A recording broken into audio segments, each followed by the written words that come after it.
Welcome to what I'm sure will be a chaotic live stream. The topic for tonight has nothing to do with my normal topics. It's just because there has been figure skating drama going on at the Olympics this week, and it has consumed almost all of my brain space. So I have not been capable, really, of prepping any other topic for the live stream today. But I do think it is interesting. Also, it's a lot of drama. So if you like reality television, there's almost no better reality television than Russian figure skating drama. It's also a tragedy and really disappointing, and I think is forcing the sport of figure skating to do some extremely serious reconciling about what they about the future of the sport. All the ice dancing for the ice dancing free dance is actually starting relatively soon, so this is probably going to be a pretty short stream. But, you know, once I get talking about this topic, as anybody who has seen me this week can testify, I just am off to the races. So, not to bury the lead, we are going to look at the donut, which looks very exciting today. But essentially what we're going to talk about is the Kamila, the 15-year-old figure skater at the Olympics who what essentially helped her team win the gold, her Russian team win the gold medal in the team event, tested positive for doping, for a banned substance, and drama has ensued, and the women's competition kicks off tomorrow, Beijing time, so a day and a half from here where I'm at, and right stream is done, which is at 1 p.m. I think it's actually 10 p.m. West Coast time, but 1 p.m. Beijing time, Monday. The Court for Sport Arbitration, which I have decided to call Sport Court because I think it's a way cooler name. Sport Court is going to be giving the opinion, essentially, if she's allowed to compete. So there's so much drama. Fuzzbubbles is like, I like hearing drama going on. So, I mean, the thing is that this week is like a reckoning point, but by no means the only. This has been a drama that has been brewing for years. It's truly tragic because Kamila Valieva, the 15-year-old, in this case, she is a minor. She's actually below 16, which is the age at which the World Anti-Doping Administration essentially considers you to be of the age where you are not a protected person for the rules of doping, which has come up a ton. It's really a lot. But we have a donut. Also, I'm drinking bourbon tonight because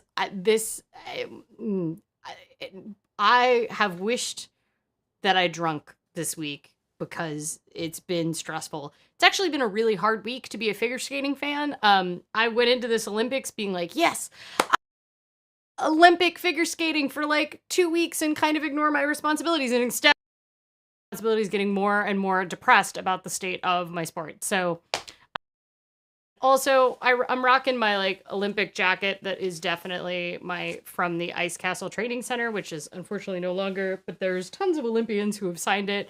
But it is my training jacket from when I was like 11 or 12, so it's a bit tight. Warm though, because it's meant for wearing in an ice rink, so we'll see how long I can keep up with the themed aesthetic here. This is the donut for the week. Oh, we don't have a donut light today. Hold on, donut light is coming. I'm gonna get a temporary donut light here, if we can do it. Okay, so this is a strawberry cheesecake fritter. I mean, it's massive, if you can see the portion of my head that it is. But that's okay. I'm gonna drown my feelings about figure skating in this. So, yeah. And some bourbon. Get out. Everything proceeds as normal, which who the frick knows. Essentially, if Kamila is not suspected, possible that other federations are going to actually protest the women's event. But way, it's all essentially just the International Olympic Committee is just a giant media organization. And two of the major power players are NBC in the United States and the Russian Federation. And between the two of them, they duked it out for figure skating times. So medal contenders for the men's event, with which Nathan Chen from the United States won the gold medal last week. And we were also medal contenders for the team event. Team USA got a silver medal, which maybe, depending on how this doping trial goes. And medal contenders for that, we had especially if you're on the West Coast, really convenient primetime spots for when the action aired in Beijing, because obviously it's a 16.5-hour time difference from Beijing. So it's or 16-hour time difference. So it's really substantial. So all in the morning in Beijing, so they could air on primetime in the US. This week, we have the events for which Russia is a major medal contender, and that means that they air at 2 a.m. my time. So, yeah. John says, I think I still have the receipt for that jacket. That tells about your record keeping, that you are definitely keeping things way too long, and you need to clean out. Since you got this, right? I think. And one of them is a cross-country move. I feel like you should get rid of that. Yes, this is a very expensive jacket, I gotta say. It's really warm. It's absolutely outrageously warm. Yes, the donut is extremely yummy looking. So, where should we start with all of this? We're gonna have to start really back in 2014, I gotta say. 2014 Sochi Olympics. So they took place in Russia. Russia has always been good at figure skating. Like, it is part of their culture. They tend to win medals in figure skating. But it was around 2014 Sochi Olympics that we started to really see a massive shift in women's figure skating, to the point where all of these Russian teenage girls were completely dominating the women's side of the sport of figure skating. And teenage girls have always been involved in figure skating. There's always been teenage girls that have been at the elite levels, been winning Olympics and Worlds. Oksana Bayul was 15 years old, I believe, when she won the Olympics, and Tara Lipinski was also 15 years old when she won the Olympics in 1998. There are lots of skaters that had, in the women's side, that had long careers, and you could follow them at the elite levels through multiple Olympic cycles. You could follow them through multiple years of winning worlds. But 2014 with the Sochi Olympics. Oh, we have a loose wire, apparently. Apparently the audio is cutting out, so I'm going to vamp. You're going to vamp silently. I'm going to silently vamp.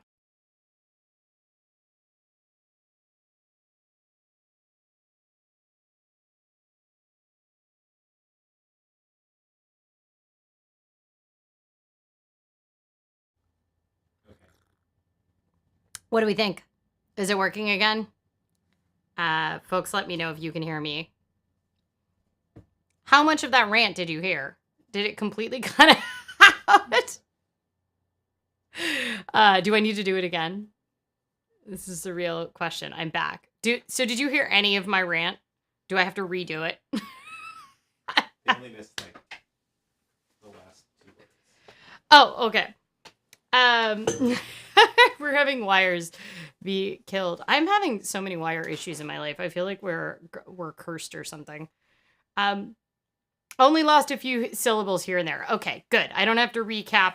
So 2014 Sochi Olympics, if you have seen the Icarus movie, if you've read the book by Grigory, who ran the Russian, Rodchenkov, who ran essentially the Russian doping scheme, you may know why Russia appears as Russian Olympic Committee and not Russia on your screen at the Olympics. which is essentially the Sochi Olympics because it was hosted in Russia. Russia decided to step the heck up. And by stepping the heck up, they decided to have state-sponsored doping. The state-sponsored doping has been verified by WADA, the World Anti-Doping Association. A massive expose has been written about it by Grigory Rodchenkov, who was the director of the World Anti-Doping Association accredited lab in Moscow that has now been discredited. He had to flee to the US and go into witness protection after whistleblowing on this. He's quite a character, so if you are interested in any of this, I totally recommend watching the Icarus movie. It is an Academy Award-winning documentary. It's available on Netflix. It is all about the Sochi, essentially state-sponsored doping program in Russia. But the basics of how the state-sponsored doping worked was that almost all athletes across all sports were doping in some way that was being done to them by the Russian government. And some of them might have been witting, others might not have been witting, but Russia conspired to be able to figure out how to get around the doping protocols. One of the ways that they got around the doping protocols was that the director, Rodchenkov, of the Moscow lab was, they were swapping when an athlete gets tested for banned substances. They essentially could be tested anytime and anywhere, but they also get tested at competitions. If you are in a sport that is WADA accredited, essentially, and you're at the elite levels, you actually have to give where you're going to be at any given time for any day for a set number of hours a day so that a WADA inspector can show up and test you. And when you actually get tested, it's a P sample. It's split into two jars, an A jar and a B jar. The B jars are these special locking caps that are made in Switzerland. There's only one company that makes them. Each of those bottles is like $1,000, which when you think about how many athletes and how many sports and how much pee they get all together, it's like shocking how much money is spent just on the bottles. But the bottles are meant to be state-of-the-art security for the B samples. The reason the same pee gets split up into two samples is that athletes, if they get flagged for having a banned substance in one of the samples, in the A sample, they are able to appeal and ask the B sample to be looked at.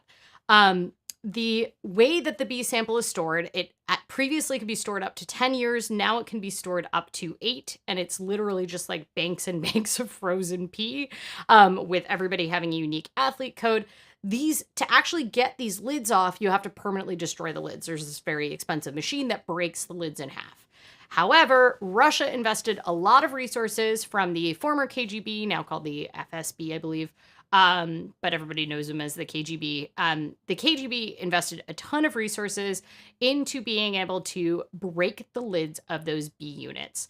So what the director of the lab did was that he poured at 1 a.m., secretly, when there wasn't IOC and WADA scientists at his lab, he would pour all of the Olympic samples down the drain, pass the samples, the bottles of the athletes with the B samples, with the athletes with the hole, through a hole in the wall that went over to KGB, and it would be returned with the lid broken within 2 hours, and then it would be filled with clean urine that they'd already collected from these athletes.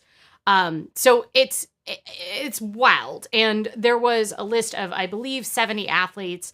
When Grigory actually ended up whistleblowing on it, they found that 100% of the athletes on a special list that he had been given from the Russian government, of which athletes were on essentially state-sponsored doping regimes, which athletes were, they all were found to essentially have had it tampered with. But somehow the KGB invested resources to be able to figure out how to get those lids off. A lot of people believe that Russia, of course, denies that any of this happened, despite the fact that there is scientific evidence that cross checks against everything. There's files that cross check against everything. Rodchenkov essentially told the WADA directors. There was also a grand jury indictment. There is now a law named after Rodchenkov, which is important. In the US, if you are found to have been part of a conspiracy for doping and it was an athlete that competed against a US athlete, you are prosecutable on US soil. This was only passed last year. It's called the Rodchenkov law. And which is funny because he would have been 100% prosecuted under that but he's a whistleblower. So, but this is important because the coach for this 15-year-old girl, which we're going to get into the criticisms around her, she comes to the U.S. She has a daughter who trains in the U.S. She comes to the U.S. really often. She used to live in Oklahoma City. She's actually a survivor of the Oklahoma City bombing, oddly enough. She trains in Sochi in Russia, but she comes to the U.S. really often. And if she is found to have committed conspiracy to assist this 15-year-old girl with doping, she could actually be prosecutable when she sets foot on U.S. Soil, not to mention there's lots of competitions for her skaters. So, are we caught up? There was a mass, broad-based, state-sponsored conspiracy to do doping in Russia, which is why Russia now does not get to use their own flag and name at the Olympics, but for some reason they were allowed to get extremely off scot-free. Also, quite a few of the athletes that tested positive for doping contested they got their medals taken away, and then they contested getting their medals taken away in the court for sport arbitration, who hears these doping cases. Now, guess what? They were successful at getting like half of those medals restored back to those athletes. So, really expensive Swiss law firms. I don't know why all the like sport law firms are in Switzerland, but they are. Anyway, really expensive Swiss law firms, which is the same law firm that won back the medals for other Russian athletes who were found to be doping, is the same one that represented Kamila in her hearing today, which went on for 6.5 hours. So, are we caught up with the Russian state doping conspiracy? Because we haven't even gotten into why do you dope in figure skating? Why does this point to larger issues within the sport? Because lots of sports have doping in them. There are a bunch of reasons why 2014 Sochi Olympics, the state-sponsored doping program, is a very interesting link to what we start discussing as the quad revolution in ladies figure skating. And it also was the time that kicked off the Russian dominance for women's figure skating. And it got to the point where no one essentially could win at Worlds or the Olympics or even medal or podium without being a tiny, really young teenage girl from Russia. And the heap of the problem has a lot to do with this one coach in Russia, and her name is Eteri Tutberidze. We're going to call her Eteri because her last name is a lot. She coaches at a state-sponsored skating school called Sambo 70. Sambo 70 has Putin raising flags out front of it. Winning medals for Russia comes with a great deal of financial and monetary rewards. It comes with healthcare for life in Russia. You'll have an easy life if you win an Olympic medal, especially a gold medal for Russia. And with that, you have this coach who has been lauded, Eteri Tutberidze, for all of the gold medals, all of the medals that she's delivered in figure skating, a much loved sport in Russia, for Russia. It's very quiet. There's lots of people talking about the time, but nobody's talking about any of the figure skating. We have a cat coming to join. Hi, Dora. Are you going to join the stream? Are you going to be our floof of the week? Is anybody still here, or did I completely lose you all with all of this figure skating drama? So, oh, yep, there's our flu of the week. Oh no. Are there any hair ties that don't break constantly? My hair tie just completely broke. Look how cute this cat is. She's so cute.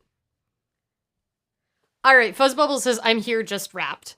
Can you see Dora's handiwork here?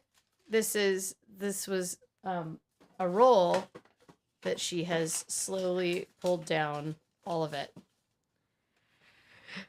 Jenny says that I'm here. This is fascinating. I knew nothing about figure skating. Novi Boy says, I'm all about this. Erica says it's just fascinating. Okay, I'm glad to hear it's fascinating.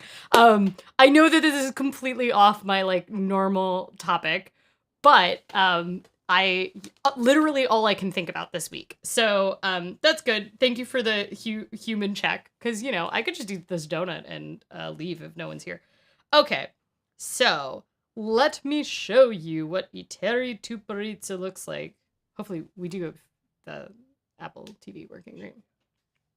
Okay, so let's talk about Eteri Tutberidze. Is it not working? There we go. Oh yeah, apparently the Bengals from my hometown are playing in the Super Bowl right now, but I don't want to watch football. I want to watch the skating that's going to be on soon.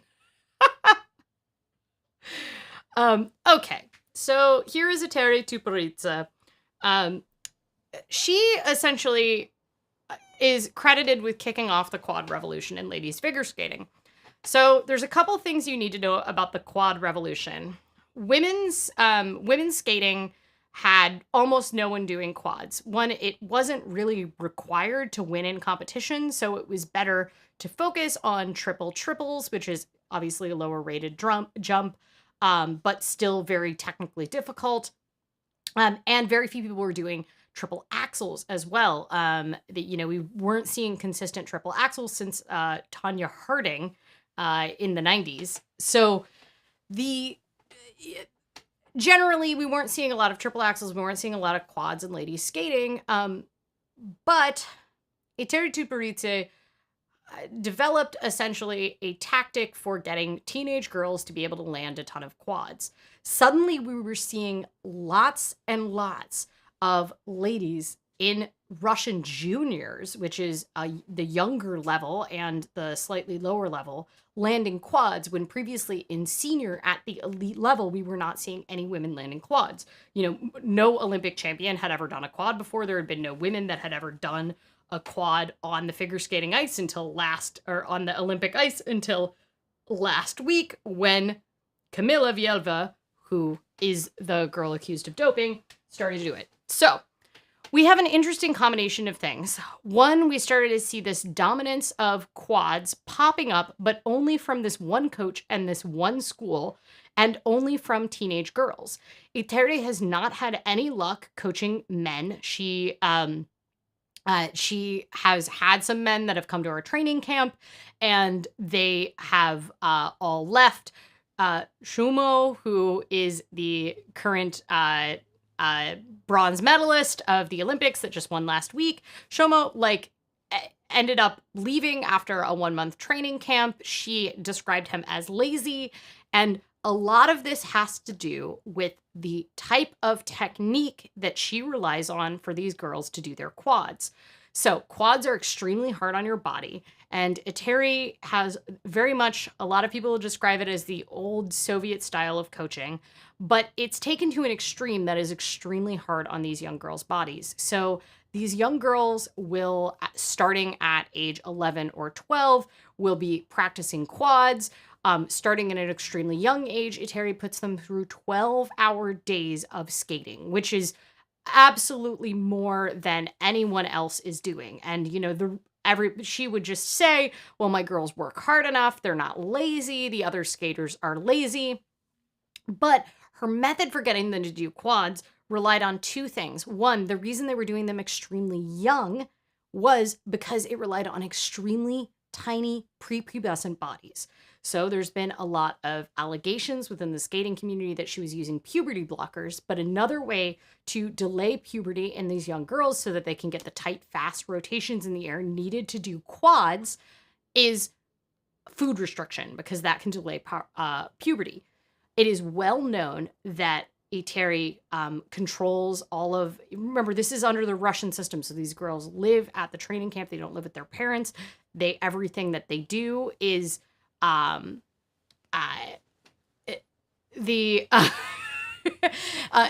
other girls that are that we have it confirmed essentially that Eteri was controlling what they do and don't eat.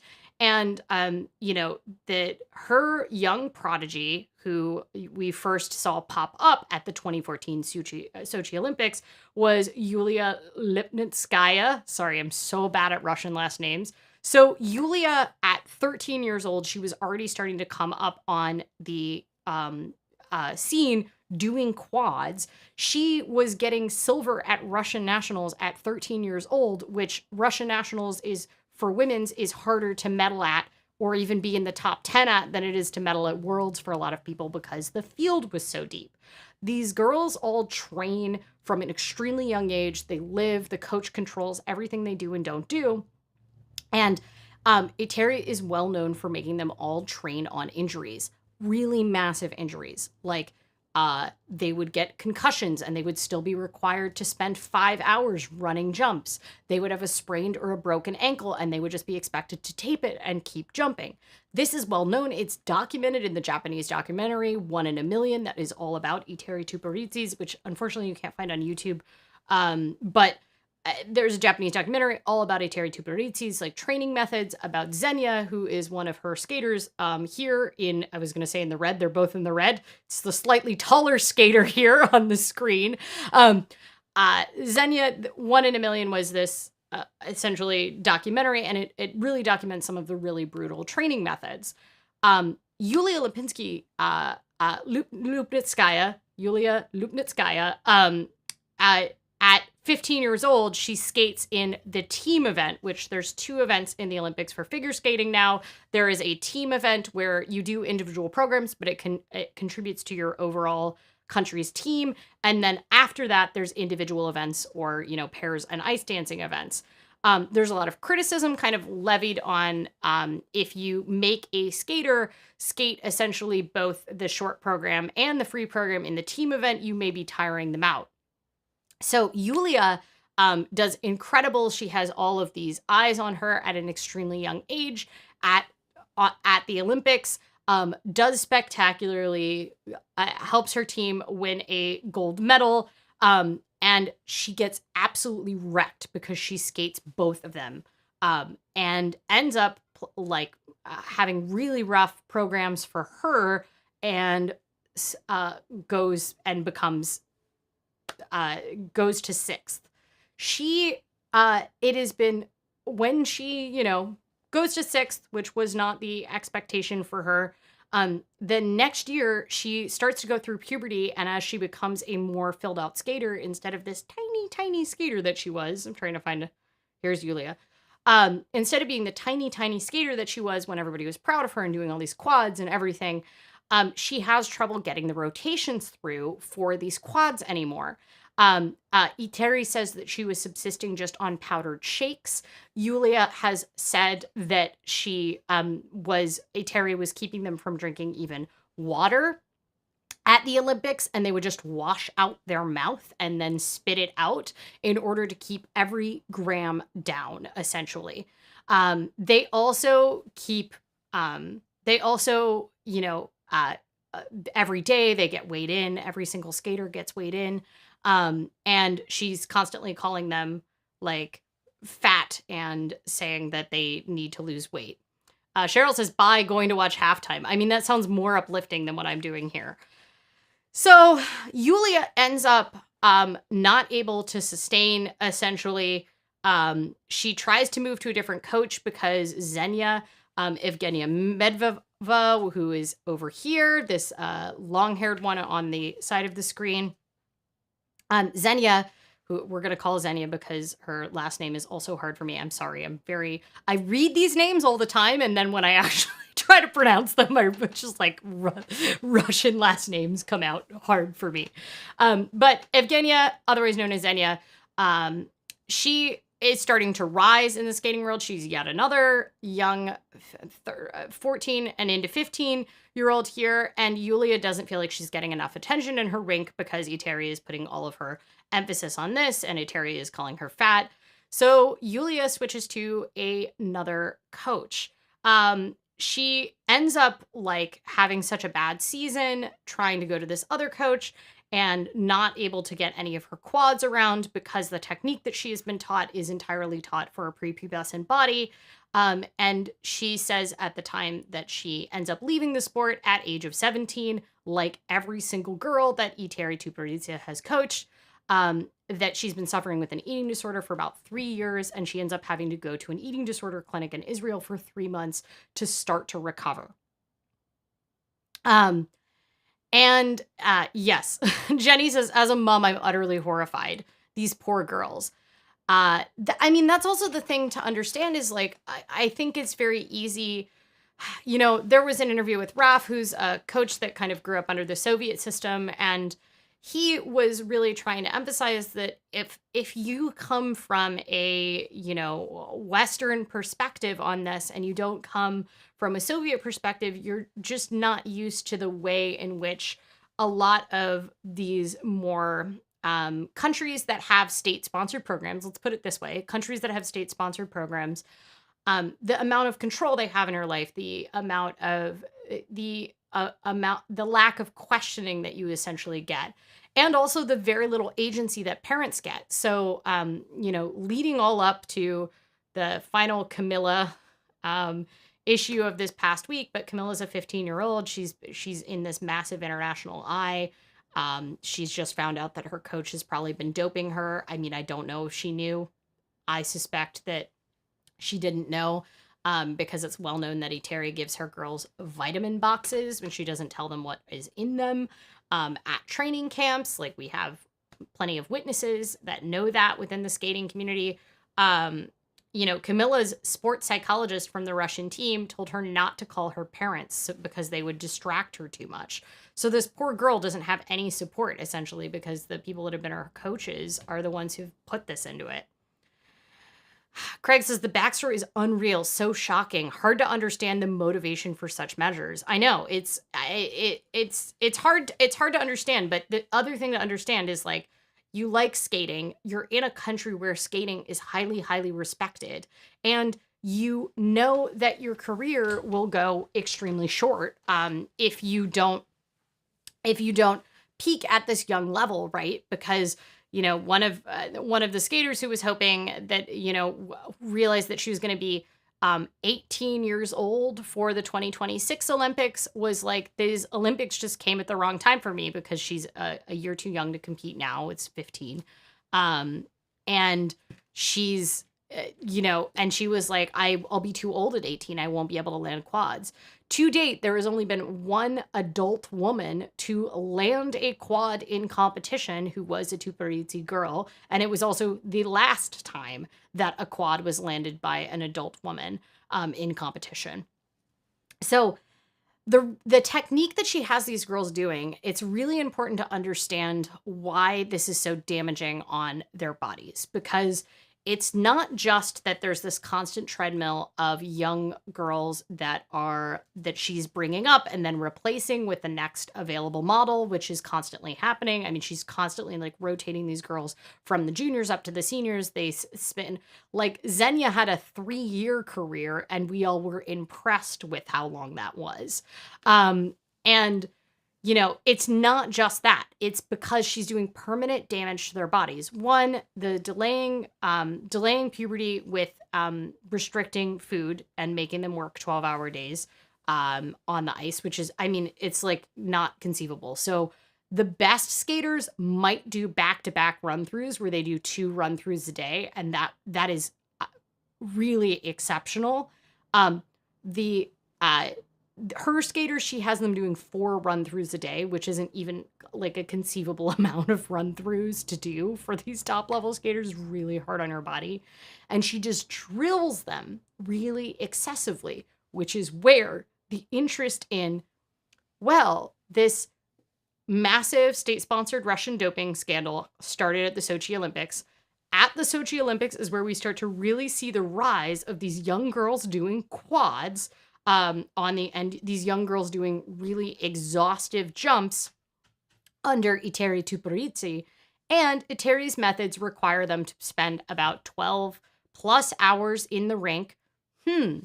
Very interesting. Eteri has openly admitted that they were using meldonium before it was banned. Is now a banned substance. It is a heart medication that is used to essentially improve stamina for a endurance athlete. Interestingly, meldonium is now banned. Also, one of Tutberidze's skaters was discovered had a positive test for meldonium after it was banned, despite knowing it was banned. And she's the one that took the fall, not Eteri.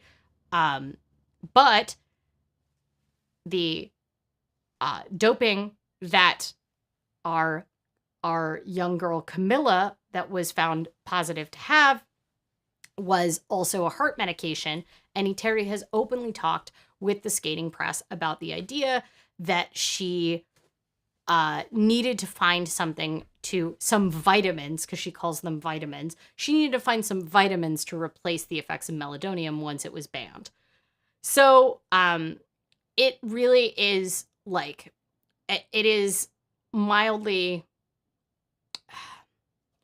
it's interesting. Let's just call it interesting that we see this rise of young girls able to complete skills that previously have not been done at this very young level.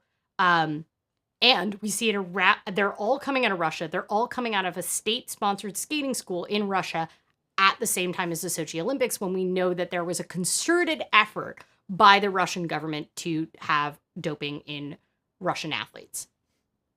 Her jumping technique is extremely hard on their body. So in addition to having almost no body fat because they have their food intake restricted, the jumping technique that she teaches them is very bad jumping technique that essentially has them doing a lot of pre-rotations on the ground. Kamila, as you will notice, doing all of her quads, her hands are all above her head. I'll see if I can find a picture of it just so you can get, her hands are all above her head, which does get her more points, but I don't actually, and most people don't actually believe that she would be able to land these quads without her hands above her head, because her axis is so, here we go. Just blatantly stealing photos from the press. Come on.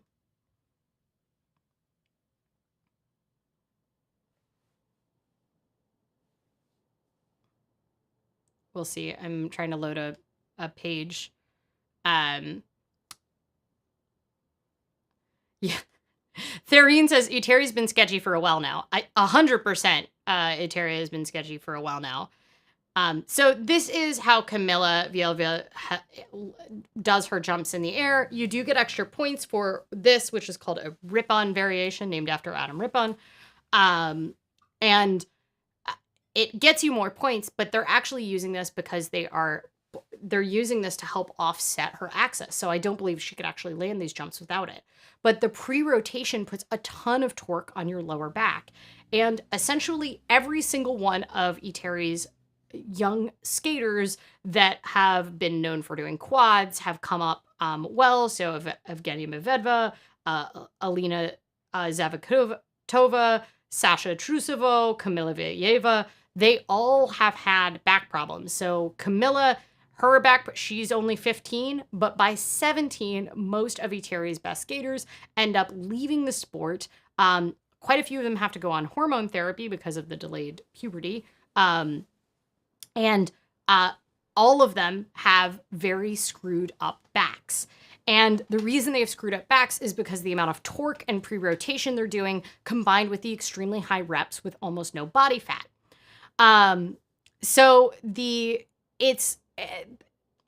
This is essentially, I could get into details about each of these skaters and their rise and their falls, but I think it's interesting to talk about what happened with Kamila last week and why I think it is time for a reckoning in the sport. Therine says there's history of parents being kept away from these skaters pre-Olympics. That was the case for Alena. Yeah, that was what I was trying to say, is like essentially Camilla's sports psychologist was telling her not to call her parents even after all of this broke. The big thing is that the parents quite often, they may or may not be complicit. One, they don't have as many eyes on this, so they're not in the rink. Like, the coach can ban them from the rink. That's just kind of how it works in a lot of times the students live at the rink with all their training mates. They just kind of see this as normal. Jenny says, are the parents of these girls aware that their bodies are possibly being permanently damaged by dangerous diets and medication? I mean, it's yes, but I think a lot of them don't know until it's too late. And I also think it's important to understand how much some parents are possibly complicit, because you do get a lot of benefits if your daughter is getting the kind of funding that she gets from the Russian government for being at the elite levels of figure skating, if she comes back with a medal. And there are some parents that are definitely complicit. We don't know all of them, right? We're just not sure about all of them. Therine says, I'm very sad how Evgenia's story unfolded, even sadder with Camila's. So Zenyas' story is particularly interesting because essentially she made it to her third season on the elite level after we all thought she was going to burn out. Eteri, her coach, even said after she won the silver medal, gold was won by a different Eteri girl by just a little over 1 point at the last Olympics. After she won the Olympic silver medal, essentially her coach said, take advantage of this. She quoted saying, go off and have babies, which at the time, Evgenia was, 16, 17? And I don't remember which age she was. This is the problem with these Eteri girls. They all only have like 1 or 2 year seasons, and then I can't keep track of which age they were at which time. But she's very young. And she essentially decided that she did want to keep skating, but she realized that the jumping technique that she was being taught and the training practices were going to do permanent damage to her body, and she needed to relearn her jumping techniques. So she switched coaches and she moved to a different country. She trained under Brian Orser in Toronto, and she was, doing a lot better, but she said that the biggest thing for her was that she had to go through a ton of physical therapy. She had to relearn how to eat. They had to retrain her for jumping her quads so that she could jump them in a way that wasn't damaging her, and her triples, like her triple axel, like all of that. She was really essentially like trying to retrain. And as Therine said, she was getting smeared in the Russian media for the fact that she had left Eteri and went to train in Canada with the Brian Orser, which also, like, Yuzuru Hanyu trains with Brian. I just want to be clear. This isn't like a scrub. This is an Olympic champion who has a very large international training academy in Toronto where he's training elite level skaters. And Zenya said she wanted essentially an environment where she could learn to have a longer skating career. And she was smeared in the Russian press. So I think an important thing to understand is just how much these skaters and these coaches, right now it's sort of the Eteri versus Plushenko camp. So she runs the Sambo 70 school at Eteri, and Plushenko runs a non-state-sponsored school called Angels of Plushenko. Plushenko is like skating god in all of Russia, and he is constantly in the press. He's a very big celebrity in Russia because, I mean, he's a great freaking skater. I mean, he's got an ego the size of the whole country, but he was a fantastic skater. And, one of the, even just moving from Eteri school to Plushenko's school was causing lots of smearing in the press, because both of these schools are essentially run by celebrities in Russia that get coverage on the media. They get newspaper articles. They have their own YouTube channels. They're constantly getting pulled onto like daytime morning talk shows. Like I said, if you like reality TV drama, you would love Russian figure skating drama. It's a good reason to learn Russian. And like she was accused of not really being a Russian anymore because she had gone to Canadian coach, even though she was still competing at Russian nationals. And it all, it was kind of proceeding along. She was starting to heal, but she said that she had a lot of really long-term effects on her back. She wasn't able to do most of her jumps because of the torque was causing so many problems with her back because of how poorly trained she was and how much they had aggravated injuries with Eteri's training methods.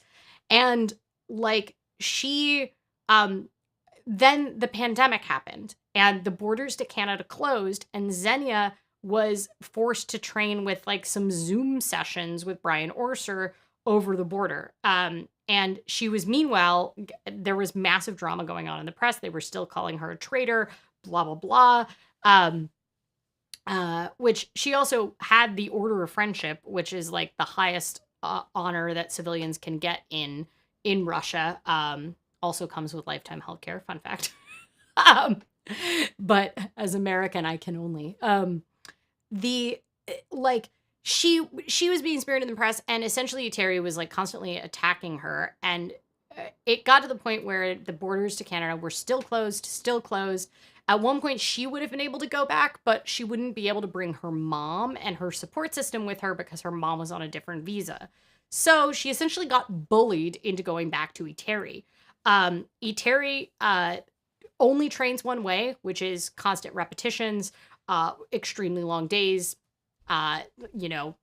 doesn't know how to train for adult bodies. She only knows how to train prepubescent teenage girls. And she doesn't train for career longevity. As Thoreen says, Eteri's even said she wasn't aiming for longevity. And Zenyas ended up injured enough that she really wasn't able to keep competing, and she now essentially has a new career as a commentator. She is at the Olympics commentating in Russian, so I desperately want her to go to Kamila, but she can't apparently because media and skaters aren't allowed to mix except in the mix zone. Okay. Are we mostly caught up? So the main skaters that were expected to sweep the podium in women's skating were Kamila, Sasha, and Alena. All of these skaters, or Kamila, Sasha, why did I say the wrong skater here? Jenny says, I would argue from what you are saying that she doesn't know how to train, period. She only knows how to abuse prepubescent bodies. Well, to be fair, you are getting my extremely biased opinion, but all of this is based on lots and lots of research that the skating community has been doing for years. Here's the thing. She does get results.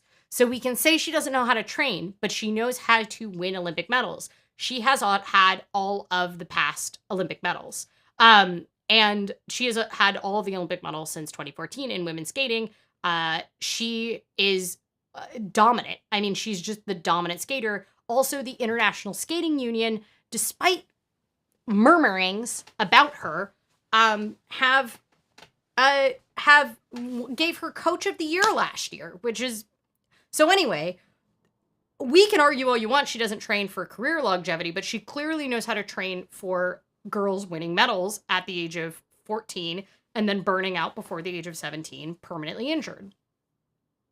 It really is made for reality drama. Dance Moms Who... I've never seen Dance Moms, but I did see a video that was like explaining figure skating drama via Dance Moms, and I understood the figure skating drama, but now I feel like I have more context for Dance Moms. Jenny says, Olympic medals aren't worth a trail of young bodies damaged behind you, those poor children. That's the question. So, I mean, that kind of leads to the question of what does figure skating need to do? Because they are clearly willing to risk. So I guess I should at least briefly recap what happened with Kamila. So Kamila was here is this cute little girl. She was able to land the first and the second quad ever done by a woman at the Olympics, which I will say was more due to her skate order because they had her skate ahead of Sasha Trusova, who is one of her training mates, who likely would end up, who has been landing quads longer, and if they had put her earlier in the Olympics, she probably would have been the first girl to land a quad, or her other training mate. Both of them, it's extremely possible that they could have, because they all have them. So she did phenomenal programs. She's been the far and away favorite to win, and been far and away the favorite to win the Olympic gold medal. Really, everybody else was just competing for fourth place because we knew the podium was going to be swept by Russian women. Unless one of them got injured or got COVID, which is, very much a real concern, especially because a number of them ended up getting COVID last year because they still held Russian nationals and a bunch of training camps with out masks before anybody was vaccinated. And several of Eteri's skaters and other Russian skaters ended up with COVID. One of them ended up with pneumonia and was Eteri was reviving her with smelling salts at Russian nationals when she couldn't breathe at all. Anyway, anyway, it was entirely possible that one of them gets injured because lots of injuries happen. Technically, two of them are injured right now and have heavily taped ankles and everything. And Kamila, so Kamila did these spectacular programs, the darling of the world. She also got what a lot of people will say, depending on how biased you think they are, but she got what we like to call the Eteri bonus. So you may not know this, but the 2002 Salt Lake City Olympics had a massive judging scandal, which once again stemmed from the Russians paying off a judge. And that caused the entire sport of figure skating's entire scoring system to be redone. There is still this part of the scoring system called grade of execution, which is how well a skater does a jump. And then there's this other part called program component score. It used to be called your artistic score. Now it's a little bit more about, anyway, it's still kind of the vague score. So we have seen consistently that Eteri's skaters are getting higher PCS scores earlier in their career than we have seen other skaters get. One of the reasons that this is surprising is because a large component of PCS is things like, technical skating skills that are not expressed by jumps. So the way you connect your moves, how well your interpretation of the music is. And for a long time, artistic scores in skating were really biased towards people that had more maturity on ice. Michelle Kwan, when she first came onto the scene as a 13-year-old at nationals, she said she was getting really low artistic scores because the judges thought her program was too juvenile. However, these Eteri skaters are getting PCS scores that are extremely high right out of the gate. One thing that we have seen with Eteri skaters that have moved on to other coaches is that suddenly their PCS scores and their grade of execution scores are dropping as soon as they leave Eteri. So there is something going on here as well with judging and scores. Because of the technical way that they jump off the ice, these very pre-rotated jumps that are very hard on their body and not technically correct, quite a lot of these jumps from these young women should probably have much lower grade of execution scores, but often her skaters, Eteri skaters, are getting 5s across the board. That isn't to say that these aren't incredibly talented girls, and I do not want to downplay that.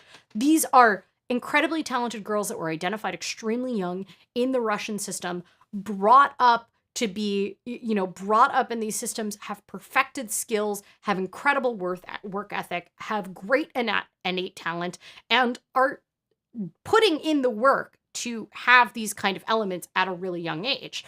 But it is coming at the cost of their bodies, and it's possible that the scores that they're seeing are influenced. Right, by Russia, which I would like to emphasize has been involved in enough doping scandals that they're not allowed to compete under their own country name, and two has already been involved in a figure skating judging scandal that caused us to change the entire judging system for the sport. So the fuckery could be implied here, right? So Kamila does spectacularly and wins Russia the team gold medal. The first that we start to know that something isn't quite happening is that there was no medal ceremony going on. So normally they do like an initial kind of on the ice or at the side of the ski or whatever, where they hand them all the cute little pandas, which is the Beijing like mascot. Very cute little pandas that they hand everybody with like little laurels. But then they do the proper ceremony where they play the anthem, or Tchaikovsky if you're Russian, because they're not allowed to use their anthem. And then, raise the flag, blah, blah, blah, and you get your proper medals. It kept being delayed and we were not getting any information about it. Eventually they said, oh, there's a legal issue going on. And we were like, interesting. What is going on with the legal issue? So for a little while, we had heard, oh, there's a possibility that someone was caught with a positive drug test. And for a while, it was fun. We were all having discussion about how maybe one of the Russian skaters was smoking pot, and fun memes were made. And I miss those days because it got way darker, way more quickly. So it was leaked by a Russian sports outlet that the delay was that there was a positive test, and one of the reasons that more information hadn't come out about it was because there was a positive test and the person in question was a minor. The only minor on the gold-winning team is Kamila, and Kamila is 15 years old. So we're left with a couple days where we had all these leaks coming out. We were pretty sure, I also say a couple days, it may have only been like a day because quite honestly, I feel like I can't keep track. Actually, I have a timeline compiled here, so let me go look at it. We don't have to look at it on the screen, but I'll pull it up for myself. So, what it turned out to be, when we finally got confirmation from the International Testing Agency, they released a press release saying, well, there's been widespread speculation, and so even though this person is a minor, we need to actually, explain this to, we've decided to do a press release because there's a lot of things going off of unconfirmed evidence. So what turned out is that December 25th in St. Petersburg, Russia, Kamila wins the Russian nationals. She's then drug tested. All the winners, and usually a randomly selected amount of participants, will always get drug tested after skating. It's just where you go off to the doping thing. They also get tested at random times throughout the year.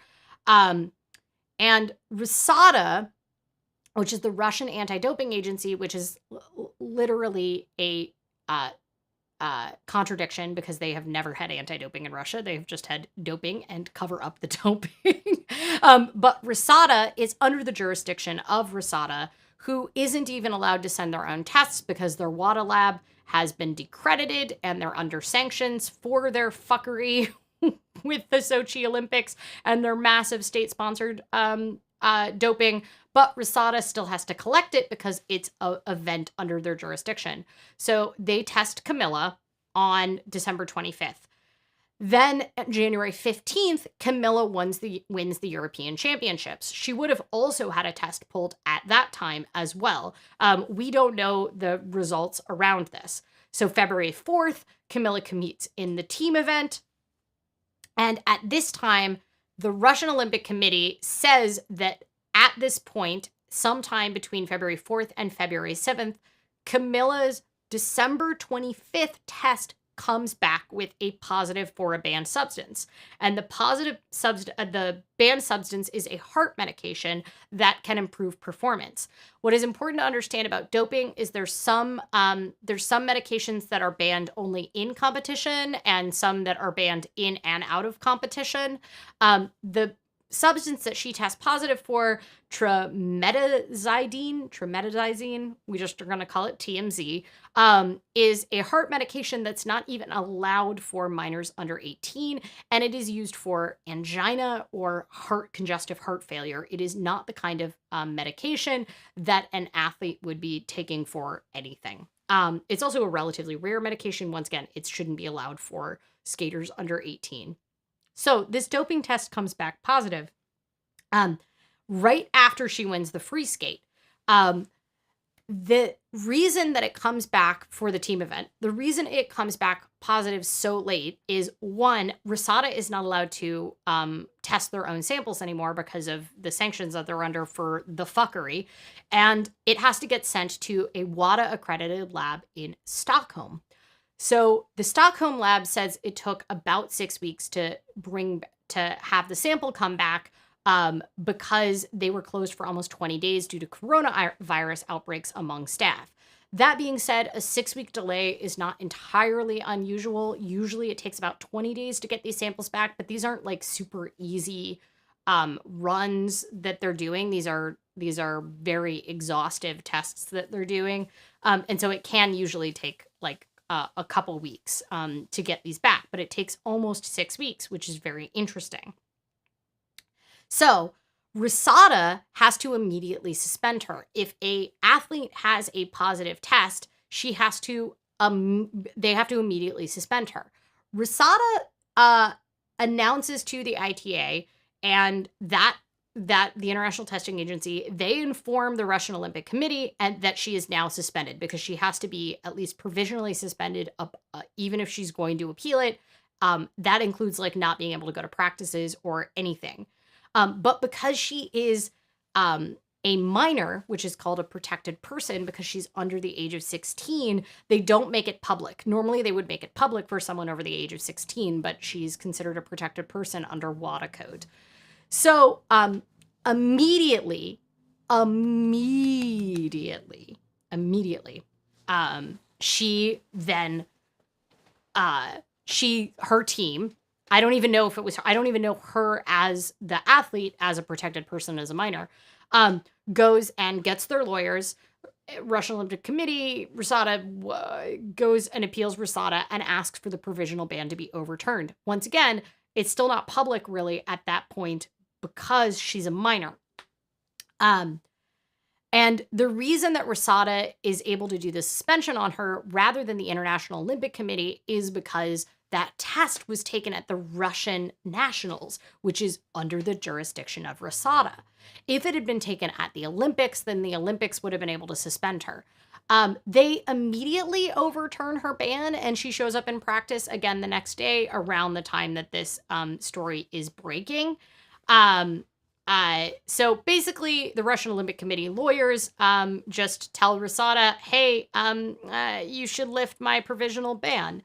Meanwhile, she's supposed to compete in like 5 days in an event she is expected to win gold at. This is all bubbling. It's starting to hit the foreign press. It's, becoming a big thing. A lot of people are starting to talk about Eteri, which previously it had been kind of talked about within certain fan communities, but there were a ton of Eteri apologists out there. And there was also a kind of a culture of, don't speak up about other coaches because it's a bad look if you're criticizing coaches whose skaters are winning against your skaters, right? So, but suddenly this starts to be how does a 15-year-old get a banned heart medication in her system? Like, one, this is actually very possibly very dangerous for her. As Jenny put, a fatty acid oxidation inhibitor, I'm so glad you know the technical term for what this is, has no place in any child's body, period. It can give freaking Parkinsonian symptoms as a side effect. Yeah, it's a huge deal. Also, this is just pure rumor, just so you know, but rumors in the skating community have a way of really being true if they've permeated out. At this point, one of the rumors that one of her skaters that actually was injured, and they claimed it was an ankle injury back in November, was actually in renal failure, possibly from the doping that she was under. Thurene says, I don't even think a minor would even have access to a drug like that. Nobody thinks this 15-year-old sourced this specific heart medication for herself, right? And if you do, no. right? And the idea that like this drug is similar to the drug meldonium, which was a drug being heavily used by Russian endurance athletes, that other Olympic athletes have been suspended for using after it was added to the list of banned substances. The fact that it's banned in and out of competition, that it's illegal for a child under 18, and then to add to this all, sketchy mofo doctor. So, it is not normal to have your team doctor for your team be at practice, to be in the kiss and cry with you. It's also quite weird to fly your skaters for any injury to a different country. However, the Russian team doctor, who someone described as a mix between Snape and Plushenko, and now I can't unsee it. I wonder if I can find a picture of him. So, Philippe, the team doctor, who already is had to go under sanctions for doping violations. He's an anesthesiologist, yet he is the doctor that the entire Russian team sees for anything. And I'm trying to like find a picture of him because he really does look like Snape mixed with Plushenko. So, this dude, these girls are going, they're flying to a different country to see this team doctor who also appears extremely chummy, is carrying girls off the ice after they injure themselves at Russian nationals, but not actually performing like concussion checks on them after falls, including at this Olympic Games. He's already gotten in trouble for doping with a rowing team and was sanctioned. He's also an anesthesiologist, and they're seeing him for all sorts of things. Additionally, there was a doping product, some sort of gas that was being used by Russian teams. That is actually the one that he got banned for. This guy applied for a patent for it after it was already a banned WADA substance. So he's clearly interlinked with doping, yet he is dominantly in the orbit with her. I'm really struggling to find a picture of him, and I want to find a picture of him so that I can show you all what he looks like.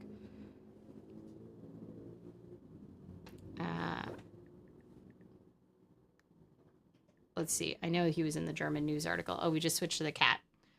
Therian says, I cannot unsee the Snape Plushenko mix. Ha ha ha. Totoro says the adults have failed her. It's such a shame. I still don't understand why the RSC are even allowed to compete. I think that's such the hard part about it, because these individual athletes have worked so hard, and you don't want to deny them the chance for Olympic experience. And I gotta say, I love having the Russians in figure skating. In, my one sport I care about, Russians are phenomenal. They bring a lot to it. Their drama is kind of fun to watch if you like a little bit of drama. But it's like, it's definitely interesting to it's hard, because here's what I believe about this whole thing. I do not believe that a single thing about, essentially about that Kamila is the only one with the positive test. I genuinely believe that probably almost all of Eteri's girls are probably doping, and that they have figured out how to get around doping, right? Like, just because something isn't detectable doesn't mean that it's not in their system. One of the very common ways that you get drugs out of your system is you also have a diuretic with it. The diuretics are also sometimes on a list of banned substances because it can flag for the fact that you're trying to hide other doping. A lot of sports are engage in doping. Figure skating for a long time made this claim that, there was no doping in figure skating because, oh, we don't need to build those kind of muscles, or like it hinders your performance, blah, blah, blah, blah, blah. Doping has been way more sophisticated than that for a long time. And we already know that they were using these kind of heart medications and everything before they were banned. And I just genuinely believe that the reason that, one of the arguments that they're trying to make with, keeping her in the competition is this idea that that well, she had negative tests before and after this test on December 25th. One, just to be clear, any test positive for a banned substance, especially if they retest the B sample and it still comes up positive, like any one of those is enough. You don't get to say like, oh, I was good before and after, it's fine.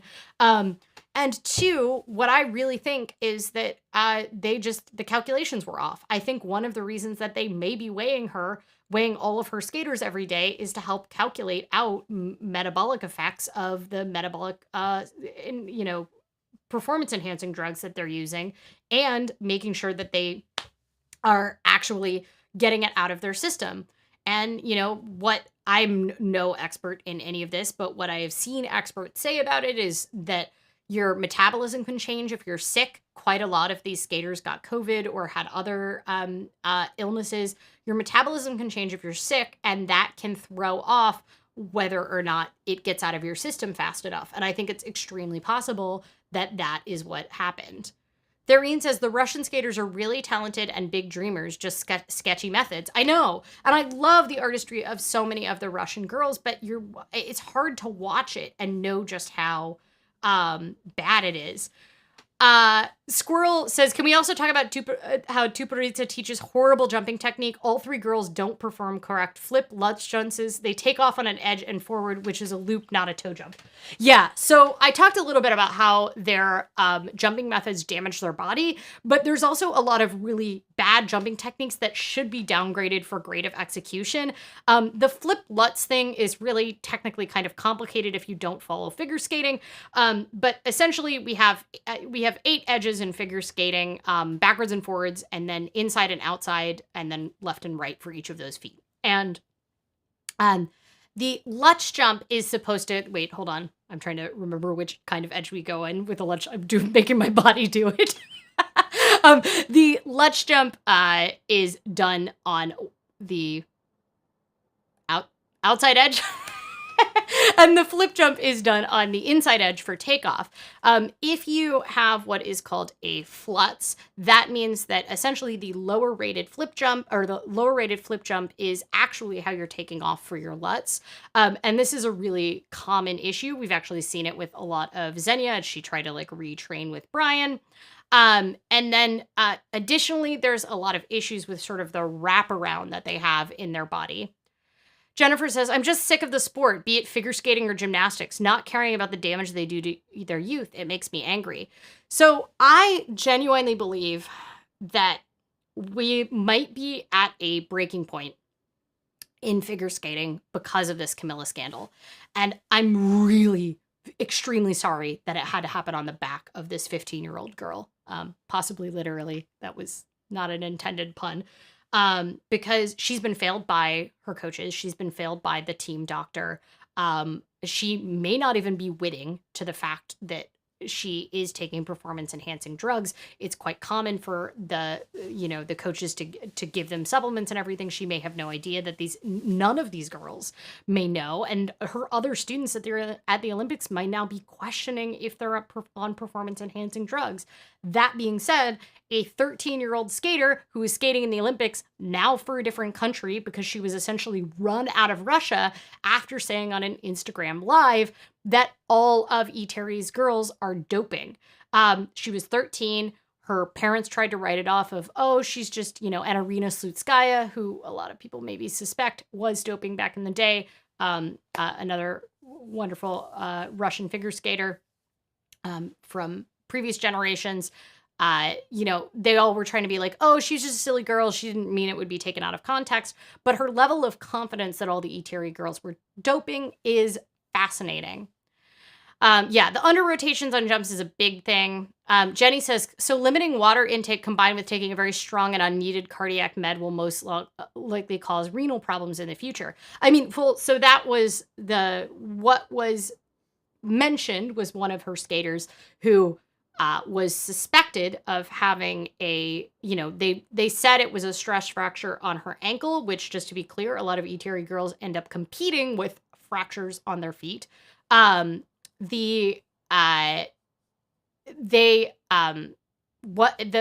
rumor, this is a rumor, was she was actually in renal failure. So how does TMZ increase performance? So it essentially allows you to have much longer endurance. So remember that her coaching methods involve them all working 12-hour days, which that amount of 12-hour days of physical activity is like a very punishing schedule at the level that they're doing. They're doing repetitions over and over and over again. So the quads that they're getting require, and the training method that Tutberidze has them doing lots and lots and lots of jumps. Some of her former skaters have said that even when they have fractured ankles or concussions, they're still required to do triple after triple or quad after quad. So those repetitions will help you get the skill. This is a skill-based sport, so it takes a lot of athletic endurance, but it also takes a skill-based sport. It takes a lot of repetitions. So they're having longer practices. Additionally, remember, they need to have this extremely low body mass in order to get around in the air with these quads. They're very thin. They have very low fat. And because of that, they are likely to get extremely tired. If they are on one of these heart medications, it's likely they could go longer with the lack of fuel that they're getting. If they're restricting food intake, if they're not getting enough water, well, you can offset this with doping. Darine says it's very concerning knowing what's required for TMZ, and then Eteri skaters are required to be as dry as possible so they're not bloated and weighing more during skating. I know, it's really, really, really upsetting. Patrick says, I've been upset at skating officials since they screwed Surya Bonali back in the day. I love Surya Bonali. She's another skater where the old scoring system really did her dirty because of how much. Now it's a little harder to kind of justify the level of racism that was rampant, but there's also a lot of body bias. So Surya Bonali, who definitely could have done a quad if she had trained it back then, she didn't need it because you didn't need it to win in women's competition. She is tiny. She's like my size. I'm 4'11", 5 feet on a good day, but she's pure muscle. And she has a super muscular body, which is what you need to be compact and muscular if you want to land quads, or you need to be very thin and tiny. And we see this with men's quads. Men are doing quads much later. They have longer careers. And a lot of that has to do with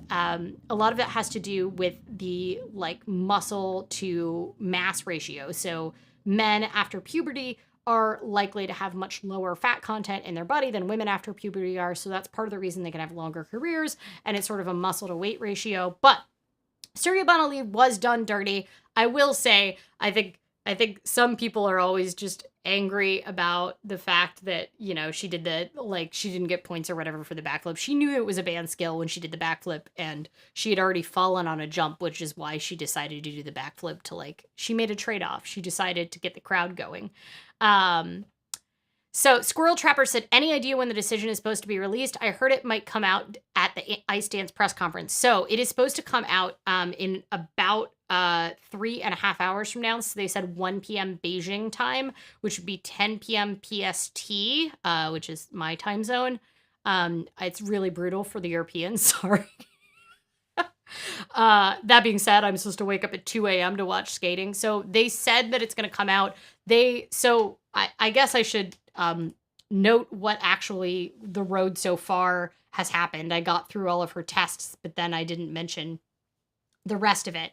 So essentially, the International Olympic Committee teamed up with the International Skating Union as an interested party, decided to take RUSADA, the Russian anti-doping agency, to sport court over the provisional ban being lifted. They still won't figure out really the team event. What they heard was a 6.5-hour hearing today with the fancy Swiss lawyers that have won back medals for Russians before, about whether or not her provisional ban for the positive test will be lifted. It was an extremely long hearing. It started at like 8 p.m. Chinese time and it went till like the wee hours of the morning, to Beijing time. Chinese time is big. They have many time zones. It started at like 8 p.m. Beijing time and it went very late.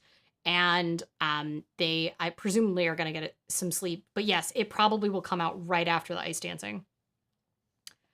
It would probably increases the body's ability to oxygenate her blood, so it might slightly increase performance. Yeah, I think Jenny is a doctor. RN. Yeah, I knew you were in the medical field. That's why I was like, I believe you when you say technical terms for what this drug is. Craig says, question about Camilla's performance and when she landed the quads. Do you think she received some sort of punishment for her fall in the same routine? I mean, she didn't get the base value for that fall. Or do you mean punishment from her coach? She looked brutal. She looked absolutely brutal. In the like just miserable after her free skate. And I don't know if it's, so Rosada says they got it back on the 7th. ITA says they weren't informed about the positive test till the 8th. I'm wondering if I don't know if she was just really exhausted and tired, or if it has something to do with them already knowing about this. I don't think she could have it anyway know what is coming down on her head. And what is most frustrating about this is that her coaches are really trying to put her, her coach has tried to say she's clean and innocent in all of this, which we all agree. She also, like, posters of her, like massive drops of the skater Kamila are going up in Russia. That being said, shame on Tutberidze was a trending hashtag in Russia on Russian Twitter for like a day. So it does seem like Eteri, who is normally very much beloved, especially in Russia, in the Russian skating community, they're starting to criticize it. But the question is it only being criticized because of the possibility that it lost the Olympic team gold for them? I'm not positive. And the thing I think that's really upsetting about all of this is that her coaches are really trying to hammer down, like, oh, she's a minor, she's this young girl, which is like, yes, she is, and you failed her by giving her performance-enhancing drugs, and, probably damaging her body, and her career's probably over. Like, I saw someone who's not in the skating world, because there's a lot of people who only watch figure skating during the Olympics, which I was excited. We started a whole thread on the Oh My Dollar forums where I was like, hello, all the people that only watch skating every 4 years. I'm here to answer your questions as a figure skater. I was excited about it before I found out it was going to be a week from hell at these Olympics. So, I saw someone be excited and was like, imagine if she's doing this at 15, how she'll be at the next Olympics. And everybody in the skating community was like, oh, you don't know that Eteri's girls do not last that long. But they're like, they forced her to walk alone, Kamila to walk alone through the mix zone. She's now allowed back at practice because Rosada lifted the temporary provisional ban based on a minute of hearing or whatever. And the question essentially is, how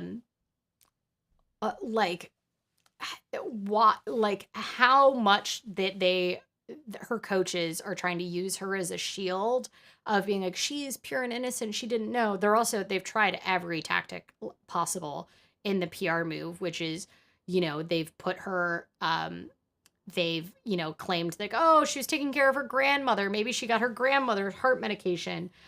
It's all a giant Western conspiracy to take down Russia.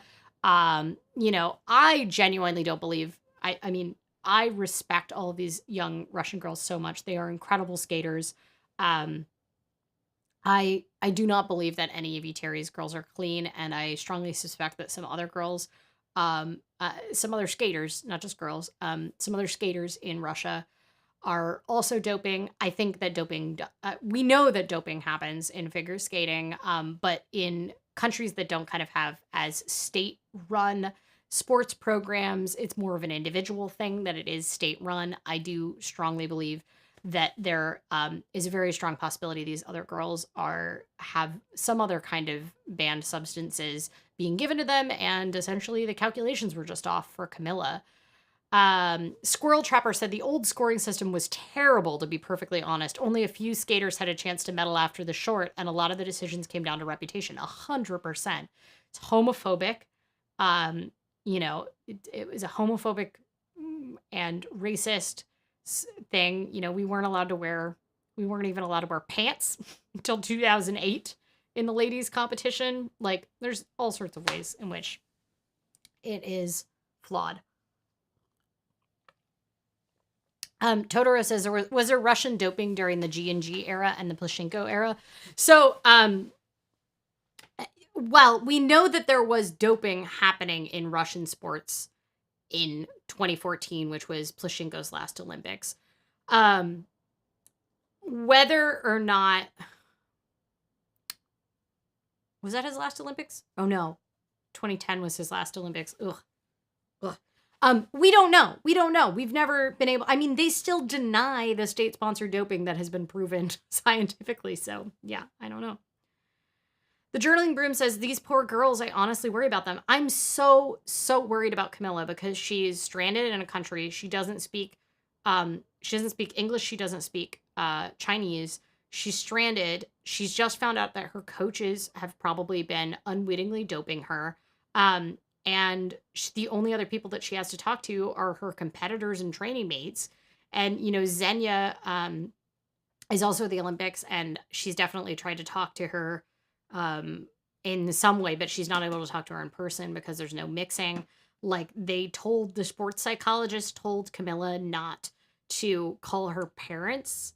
So I hope she ignored that advice. Like, it's really hard. She doesn't have her support system around her. Does she even have a support system that isn't her coach? Meanwhile, she's got this creepy freaking anesthesiologist coach that was in the Kiss and Cry with them. It is a PR disaster. I know, it is a PR disaster, and they're PR masters. So they figured out, they made her look really vulnerable by having her walk through the mix zone all by herself. The mix zone is where media is like outside while the skaters are walking, because otherwise they're supposed to be in separate areas at the Beijing Olympics because of COVID, with a hood over her head after practice. You can watch the practices live as well. They're streamed on the Peacock app in the US. I don't know about other countries, but the practices have been like heartbreaking since this came out. She's clearly really struggling with her mental health. The other skaters are as well. Sasha Trusova also has like a sprained ankle that she was skating on that was like heavily taped, as well as her neck. So the Journaling Broom says, do we even know she has access to a phone? If they're drugging her, who knows what else they're doing to her? I don't know if she has access to a phone because I don't know if she has access to a phone because of her all the US skaters were told to bring backup phones essentially because they're going to China. So it was, a hacking situation. I'm assuming she has access to some kind of phone. But no, we don't know. But a lot of the she doesn't run her own Instagram account. There's an Instagram account that is supposedly run by her aunt that was posting incredibly racist things last week, and we're just gonna decide that isn't run by her family. Therine says, I so wish to see these talented skaters still skating after all this, minus the sketchy adults. The adults have to be held to account.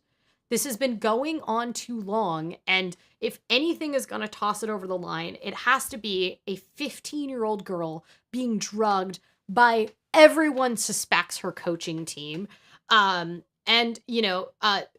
good thing is that WADA, if it is a protected person, a minor, that comes positive for doping, she's also the youngest person that's ever come positive for doping at the Olympics.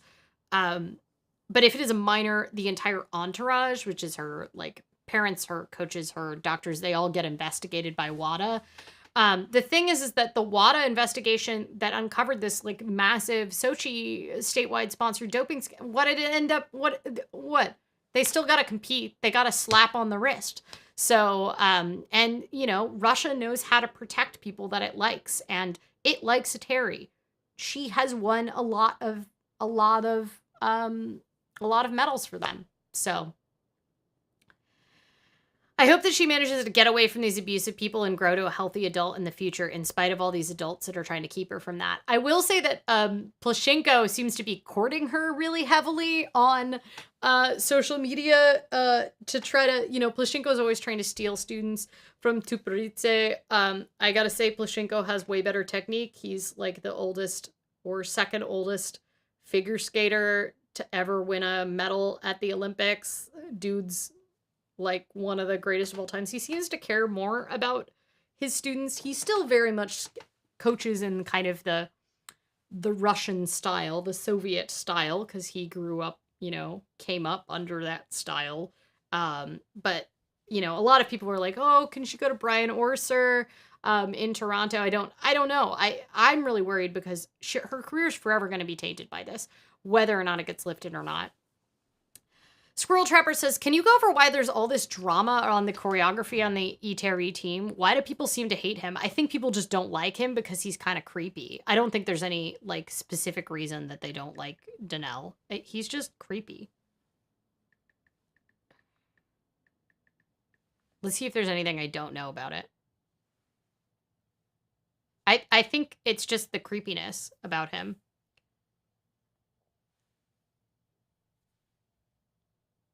Here, I found this is 100% just from the figure skating Reddit. Oh, I'm just gonna read it. He often picks war horses with choreography that isn't good enough to warrant such music choices, shitty music cuts and voiceovers. He plagiarized the choreography for Alena's Billie Eilish exhibition from Jojo Gomez, and Alena ended up taking much of the subsequent online hate. He tends to reuse choreographic sequences. He apparently said how happy he was that Sherbakova was full after eating 2 shrimp for dinner. Oh yeah, I forgot about that. He said that Sherbakova had great restraint because she ate 2 shrimp for dinner. Once again, pointing to all of the restrictions. He works with Eteri, which is just enough reason. And there's a debate over how much of his best programs were actually choreographed by his mom, who danced for Bolshoi. And after his mom died, his students' programs lost quality and became less balletic. So there's a good chance that she was choreographing the bulk of the programs. And reason number 8 on this list is he has a goatee. So I don't know. I always thought it was just kind of that he was creepy. I didn't realize and I also am bored by a lot of their choreography. Totoro says, I wish that the IOC would provide her with a truly objective advocate right now to protect her. I wish they would just let her fucking go home. I'm so worried that she's going to compete because, one, if she competes, it's going to destroy our sport. If they let her off, you cannot let a skater that is known to be doping compete.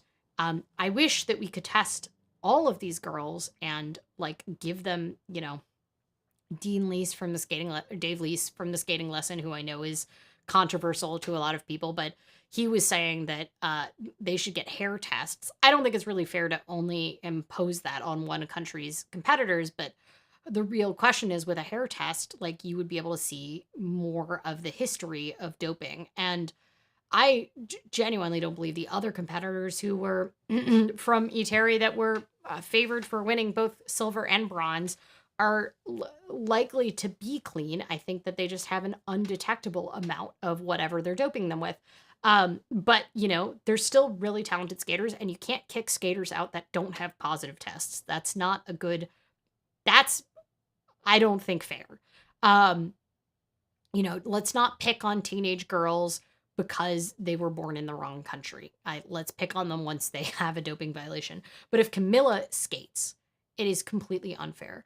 And, you know, there's a lot to be said about, I want to extend so much sympathy to Kamila and all of these other girls, but there's other athletes that are extremely negatively affected by this. It's not just like all of the questions of how much was the quad revolution a lie? Was it just held up by doping for these young girls?